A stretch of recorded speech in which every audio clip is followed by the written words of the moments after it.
Okay, the game has begun. We have Tosky at the bottom right, and now Ra at the bottom left.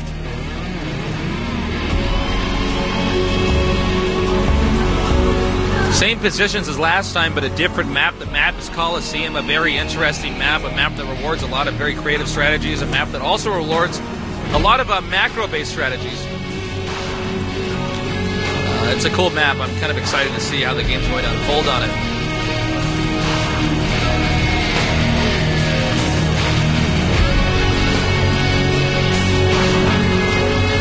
Note there is neutral creep on this map.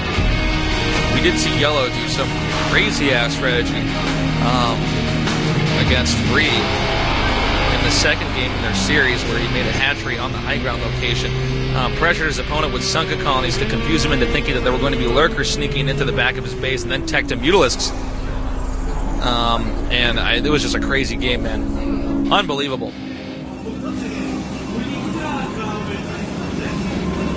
So Protoss, fast expanding is pretty appealing on this map.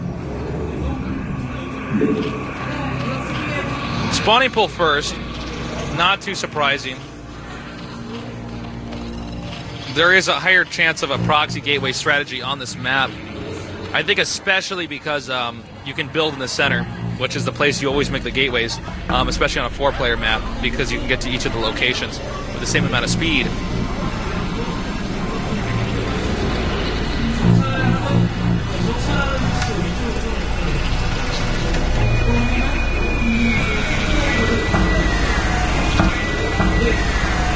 Nalra is scouting very early, although this is very, very, very typical in Protoss versus Zerg. You scout very, very early in that matchup because you do need to see exactly what the Zerg is doing. The Zerg gets a spawning pool maybe a little bit earlier, and your entire build has to change.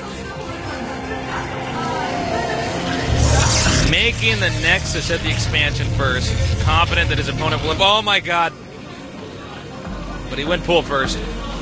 And I don't know, did we see a cannon there? I might just be mixed up. I'll apologize if I'm totally wrong. Is there a cannon? Okay, the cannon is there, but this is no, actually, I think the cannon will actually finish. Looking at this situation, I think the cannon will finish before the Zerglings get there.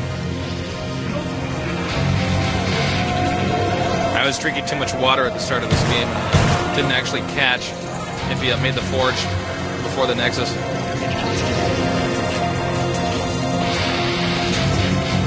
So now Ra is now aware that his opponent is sending the Zerglings. It looks like they will get done. The cannon will get done just in time. And when I say just in time, I mean just in time. But in fact, it looks like the Zerg player was Tosky is actually not going to really send the Zerglings all the way. Probably well aware that it's more important to kill the scouting probe than play StarCraft roulette and hope that the cannon doesn't finish in time. Because with a player like Nalra, the cannon is going to finish in time. Make no mistake.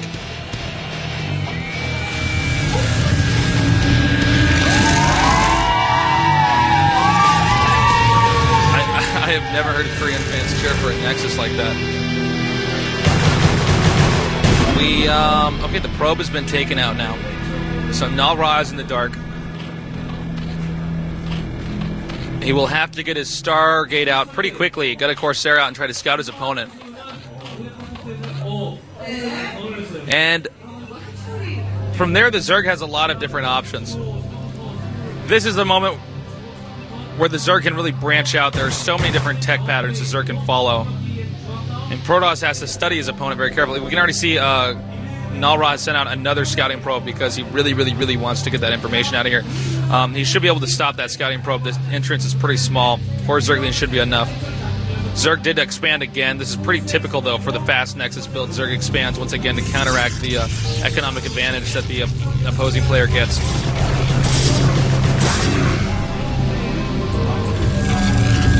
Sending out one Zealot, he may be doing this just to force his opponent to make a few extra Zerglings, then he'll back off.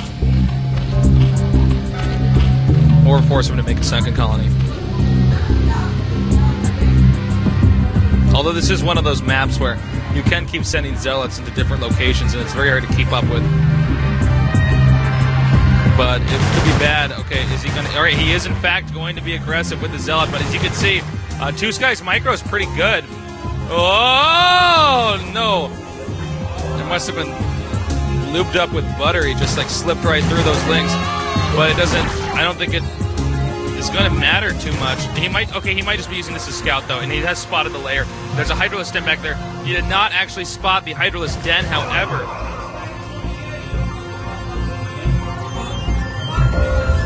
Citadel on the way.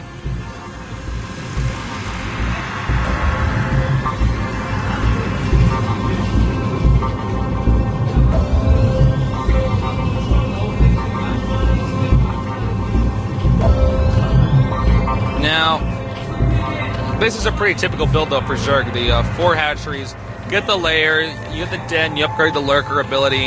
You'll probably see a spire a little bit later on. It's basically the lurker Zergling build. We can also see that Tosky is actually sacrificing an Overlord because he wants to see exactly how the Protoss is teching. Is he going to get the Citadel? Is he going to get the Robo Bay? He sees the Citadel, so he knows now what's up.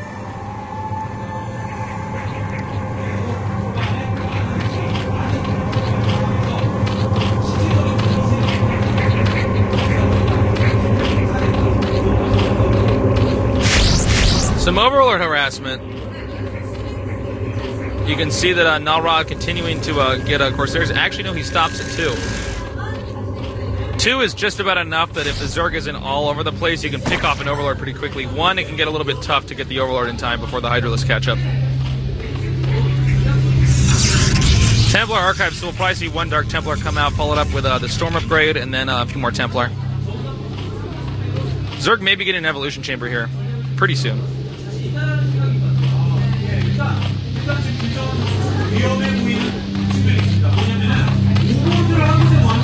So there's the Spire.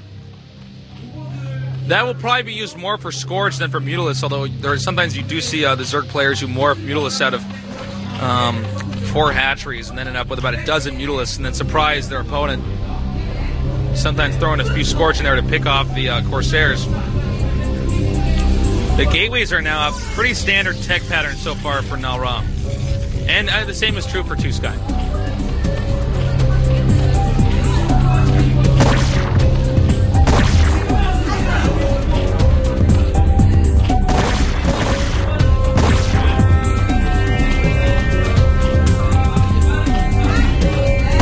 So, right now Nalra is using those Corsairs to scout, not really to Overlord harass, although if he sees an opportunity, he'll do that. If he soften up a few of those Overlords, maybe able to pick them off later on.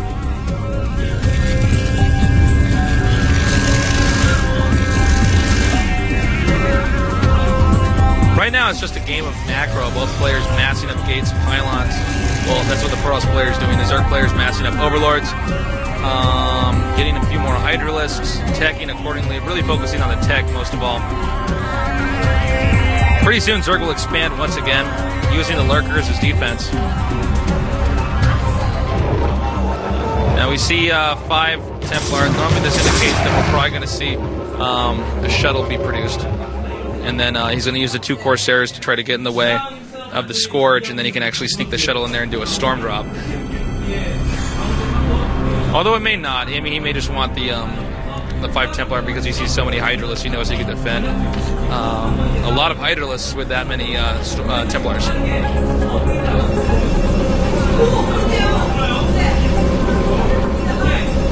Note that Nalra actually skipped getting the cannons within his main, and is instead going directly. Okay, now this could be really bad. He did not actually get any cannons in his main, went straight for the gateways. That was kind of a risky move by Nalra, trying to attack a little bit too fast here. He does have a lot of Templar, but he doesn't have any cannons. And I think, as I said before, I think Nalra probably suspected his opponent was only going to get the Scourge, and now there's freaking Mutalisks in the back of his base. Oh my gosh. Spending the extra money on the gateways and on the extra nexus. And he's going to have to storm. He's going to have to do perfect storms now. Oh! Friendly fire there, storming his own Templar. Now he's making cannons at this expansion. It's going to be a matter of time before he eventually holds this off, but this is basically forcing the Protoss to waste all of their storms on the Templars. He could possibly rush into the front with a lot of Hydralisks, and speaking of Hydralisks, I just saw a whole bunch over there at a Hydralisk convention.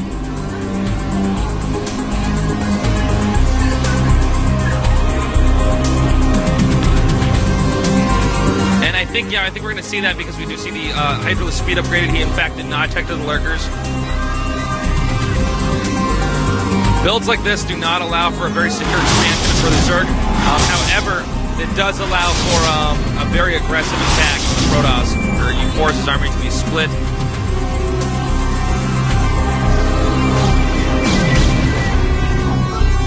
And as you can see, Nalra does have another expansion up, so he's even in expansions. However, he is getting harassed quite a bit.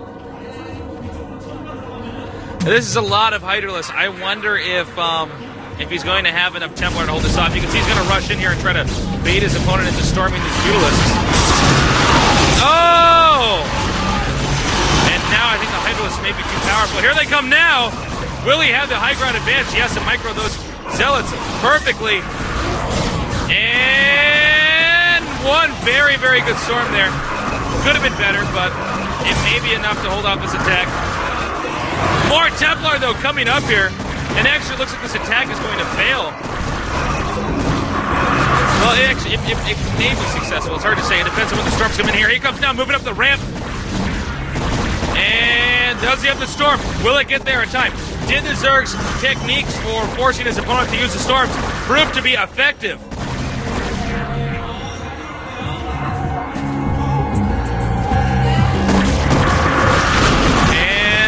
The storms, but clearly the Zerg knows that all he has to do is spread out his Hydralisk. The storm can't hit him all. It's going to be up to Zealots in support with the storm. Morphine and Archon back here. Time is everything right now. Zerg has to keep reinforcing this. We do see a purple line leading to the red player Nalra's base. Not really using that expansion, but I think he's very focused on attacking at this moment. He did take out the Archon. I do believe Nalra will lose this expansion. Too many Hydralisks. And Nalra has surrendered pretty quickly, actually. Probably aware that he should just go on to the next game. He was losing way too much ground. He should not have tried to pull off that risky procedure where he skipped the cannons in his main. And you can see Tosky feeling pretty good about that victory. The more beef, the better. Sounds strange, you all want to creep together. Okay, in the club with a cheesy sweater. Now Nalra will have to do everything in his power to recover. Will there be another upset? Will Nalra lose to Tosky?